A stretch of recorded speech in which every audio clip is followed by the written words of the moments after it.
I still remember the sterile chill of the doctor's office when the words landed like a sentence, "You'll never walk again." For a split second, the walls seemed to close in, and I felt my world shrink to the size of that diagnosis. Friends and family tiptoed around me, their eyes heavy with pity, their conversations full of careful optimism. But as the days dragged on, that label started to itch, and I realized I was tired of living inside someone else's limitations. Physical therapy became my battlefield.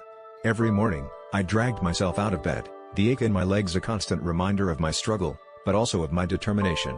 I celebrated the smallest victories, a twitch in my toe, a flex in my knee, the first time I stood for 5 seconds without support. Progress was brutally slow, and there were nights when frustration had me crying into my pillow, but the idea of acceptance felt worse than the pain. People love to tell you what's impossible. They'd say, "Don't get your hopes up," or "Just focus on what you can do." But I started to see those warnings as fuel. With each step, literal and metaphorical, I rewrote the narrative they wrote for me, proving to myself that pain doesn't have to be a prison. The world can be stubborn, but so can I. Today, I walk, sometimes with a limp, always with pride. My diagnosis no longer defines me, it's just a chapter in a story that's far from over.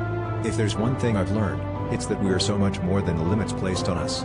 Let your setbacks light the fire that propels you forward, because the only person who gets to decide how your story ends is you.